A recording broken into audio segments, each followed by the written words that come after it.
내가 혼자서 어떻게든 공부하는 방법을 익혀야 돼. 그래서 뭐 지식을 빠르게 습득을 해서 무언가 내가 실전에서 바로 써보려고 노력을 한다거나, 그러니까 이런 게 되시는 분들이 돈을 모을 수 있다고 생각을 많이 해. 이 200만 원이 몇 년 후에, 30년 후에는 어떻게 되느냐? 그러면은 돼요. 300만 원으로 돈을 모으려고 하면요, 어려운 부분인데 모든 분야에 약간 만능이 돼야 돼요. 사실 많은 걸 함축하고 있는데, 돈을 절약한다는 거는 기본적으로 내가 쓰는 비용을 줄여야 되고 남들과 비슷한 가성비를 누려야지, 남들이 100만 원 쓰면서 어떤 얻는 거를 자신은 20만 원, 30만 원 쓰면서 얻을 수 있어야지 돈이 모이거든요. 그게 대표적인 게 요리예요. 그래서 이제 요리에 대해서도 조금 공부를 할 생각을 해야 되고, 근데 300을 벌면서 이제 돈을 쌓으려고 하면은 사실 이거를 안 하고서는 불가능하고, 이제 공격적인 투자를 한번 해야 된다. 솔직히. 공격적인 투자를 한번 해야 되고, 오히려 300을 번다는 건 사실은 이제 사업하시는 분들은 아닐 가능성이 높아요. 물론 자영업자분들이 있으실 수 있는데, 이제 자영업자분들인데 좀 장사가 안 되시는 분들. 근데 이런 분들은 이제 조금 얘기가 다르긴 해요. 이제 자영업자분들 중에서 안 되는 분들은 내가 뭘 못하고 있고 뭘 놓치고 있는지를 생각해 봐야 돼요. 그래서 자영업을 어떻게 잘 되게끔 만들어야 되고, 이제 일반 직장인인데 300만 원 정도를 버시는 분들이다. 새우 기준으로 300만 원 정도 버시는 분들이다. 그러면 이제 세전으로 한 350만 원 이렇게 될 거 아니에요. 이 300 정도 버시는 분들의 경우에는 절약하고 투자해서 한번 베팅을 해줘야 돼요. 사실 레버리지나 이런 걸 써가지고 베팅을 한번 해줘야 자산을 좀 쌓을 수 있는 방법이 되긴 하죠. 사실 제가 생각하는 방법은, 그런 분들은 오히려 강의를 듣기보다는 내가 혼자서 어떻게든 공부하는 방법을 익혀야 돼. 그러니까 이 공부하는 방법이나, 예를 들면은 굉장히 책을 통해서 뭐 지식을 빠르게 습득을 해서 무언가 내가 실전에서 바로 써보려고 노력을 한다거나, 그러니까 이런 게 되시는 분들이 돈을 모을 수 있다고 생각을 많이 해요. 매달 250 저축해서 부자 될 수 있어요. 제가 한번 산술적으로 계산해 볼까요? 메모장 켜야겠다. 자, 한번 볼게요. 자, 300만 원 소득이다. 이게 세후 기준이에요. 세전 300은 좀 힘들어요. 자, 여기서 제가 아까 무슨 얘기를 듣죠? 요리를 해먹을 줄 알아야 된다, 이렇게 얘기를 드렸고요. 그래서 진짜 저력해서 50에서 100만 원 쓴다고 한번 해볼게요. 그냥 100만 원 쓴다고 칠게요. 그러면은 200만 원은 이제 저축이고요. 그러면 1년에 2,400만 원을 모읍니다. 그리고 요렇게 최소 2,400만 원을 모으는 기간을 30년으로 잡아볼게요. 자, 30년이면 이제 산술적으로 투자를 전혀 안 했을 때 얼마냐면 7억 2천만 원이에요. 물론 인플레이션은 고려하지 않았죠. 그러니까 인플레이션은 고려하지 않았을 때 기준으로 하는 겁니다. 어차피 인플레이션 고려하면 당연히 그 가치는 떨어지는데, 여기서 우리가 생각을 해볼 거는, 제가 계산기를 한번 돌려볼게요. 복리이전 계산기를 한번 써볼게요. 자, 지금 30년을 기준으로 했을 때 11로 하면은 360개월. 예치금을 200만 원. 단위로 해볼게요. 단위로 해서 한 7% 정도 나온다고 쳐볼게요. 자, 그 다음에 계산하기를 눌러요. 자, 그러면은, 이건 지금 이게 쌓는 금액은 아닌데, 이 200만 원이 몇 년 후에, 30년 후에는 어떻게 되느냐? 555만 3,200원이 됩니다. 예를 들어서 계속해서 쌓아나가는 식으로 이제 생각을 한다.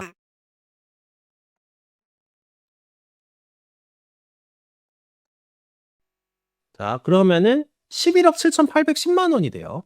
자, 그러면은 우리가 진짜 보수적으로 생각을 해도 한 달에 200만 원 정말 꼬박꼬박 제대로 모으면 적어도 11억 정도는 만든다는 거예요. 물론 이제 인플레이션은 좀 고려 못했지만 어쨌든 이 정도는 된다는 거죠. 그러면 여기서 우리가 이제 뭐 투자 수익률을 이제 따지기 전에도 이 정도는 된다는 거예요. 왜냐면 일반 뭐 국채를 사거나 지방채를 사거나 회사채를 샀어도 5% 정도 만들 수 있잖아요. 솔직히 5%는 만들 수 있으니까. 근데 이러고 나서 이거를 이제 복리로 간다. 자, 복리로 간다라고 하면은, 복리에다가 투자 수익률이 이제 계속해서 어느 정도 난다라고 가정을 하면은, 200만 원을 진짜 이악 물고 계속 모아가지고 이걸 투자에 계속 넣어서 기본적으로 성공한다? 그러면은 몇십억을 갈 수가 있어요. 정말 자산가 될 수 있어요. 물론 그렇죠. 11억이 지금 부자라는 뜻은 아니에요. 근데 이거는 아예 그냥 복리도 아니고 단리로 그냥 계산한 거잖아요. 그러니까 단리로 계산했을 때 이렇다는 거고, 그거를 투자 쪽으로 하면은 충분히 사실 갈 수 있다는 거예요. 예, 그래서 이거를 어떻게 할 거냐에 대해서는 자기가 플랜을 잘 짜야 되겠지만, 200만 원을 정말 꼬박꼬박 모았을 때 부자가 될 수 있다. 이렇게 충분히 가능하다는 거죠. 남자 안에서 부자 되고 싶으면 20, 30대에 워라밸 포기하세요. 예, 맞아요. 그러니까 저는요, 개인적으로 20대, 30대, 40대까지는 워라밸 포기해야 된다고 봐요. 사실은 정말 적어도 30대 후반까지는 포기해야 돼요. 그래서 제가 아까 30년으로 말씀드린 거예요. 그러니까 20대 초반은 노는 기간이 아니라요, 갈아 넣기 시작하는 구간이거든요. 20대 초반부터 갈아 넣어서 30대, 40대 후반까지 가면은 30년을 다 갈아 넣게 되는데, 제가 솔직히 30년을 갈아 넣고 주변에 이제 조금 더 현명한 사람들이 옆에 있는데 이걸 받아들일 준비가 돼 있는 사람 중에서는 부자가 안 되기가 힘들어요. 제가 이거를 워라밸을 포기하고 노력을 많이 하라는 얘기가 단순히 단순 반복 작업을 하라는 말씀이 아니에요. 그러니까 이게 흔히 사람들이 착각하는 게 여기에 노력이라는 거는 항상 그러니까 그냥 단순히 갈아 넣는 걸 많이 생각하시는 경우들이 좀 있는데 뭐냐면 양만 하는 게 아니라 양과 질을 이제 둘 다 챙겨야 되는 거예요. 그러니까 내가 노력을 한다라고 하면은 이게 제대로 되고 있는지 체크하고 성과가 나게끔 만들어야겠죠. 근데 이게 아니면 노력한 게 아니에요, 사실.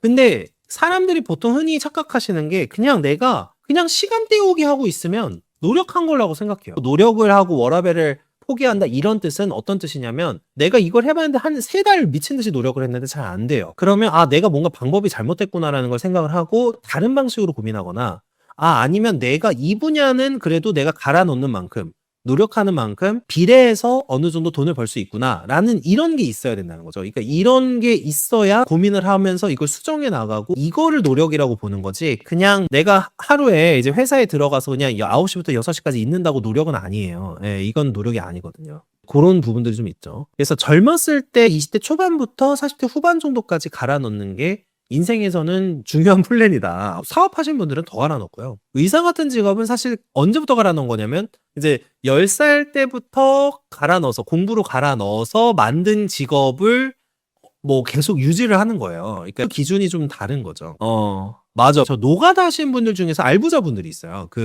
왜냐면 소득은 높거든요. 노가다가 소득이 높아요. 근데 문제는 돈 관리를 못하는 게 문제고, 그래서 어떤 분이 이렇게 하신 분 봤어요. 제가 사실 저도 옛날에 노가다 잠깐 할 때 이제 얘기하다가 나왔던 얘기인데, 어떤 분은 이렇게 했대요. 자기가 이런 성향인 걸 아는 거예요. 근데 돈을 모아야 된다는 생각을 했대요. 그래가지고 무조건 돈 들어오자마자 적금에 다 집어넣었대요.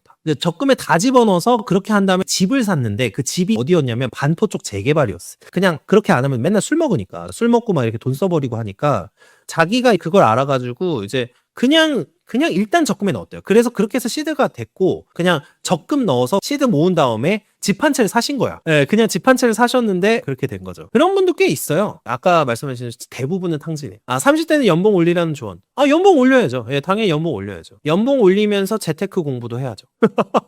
왜 하나만 해야 되는 거죠? 제가 그런 얘기가 많아요. 그러니까 요즘에 유튜브의 문제점이 뭔지 아세요? 유튜브 컨텐츠의 문제점이 유튜브에서는 답을 제시를 해야 돼요. 그러니까 답을 제시를 해야 사람들이 컨텐츠를 보는데 명확한 답이 필요한 거예요. 근데 사람마다 상황이 다르잖아요. 그리고 제가 이해가 안 되는 건 그거예요. 물론 한 가지 분야에 집중하는 건 중요해. 근데 내가 어떤 거를 뭔가를 하려고 할 때 돈 되는 건 다 한다고 가정하면 재테크도 하고 사업도 해야 되는 거예요, 사실은. 근데 그러다 보면 내가 좀 더 잘하는 분야를 알게 돼. 그거를 하는 거지. 하나만 하지 말고 주식 공부를 1시간 한다던가 그렇게 하면 되는 거니까요. 꾸준히 하는 게 중요한 것 같아요, 저는. 저는 항상 생각하는 게 그냥 30분을 하든 1시간을 하든 꾸준히 하는 거예요. 이게 왜 이렇게 둘 중 있고 하나만 해야 되지? 왜 다 그러는 거지? 이런 생각 항상 해요.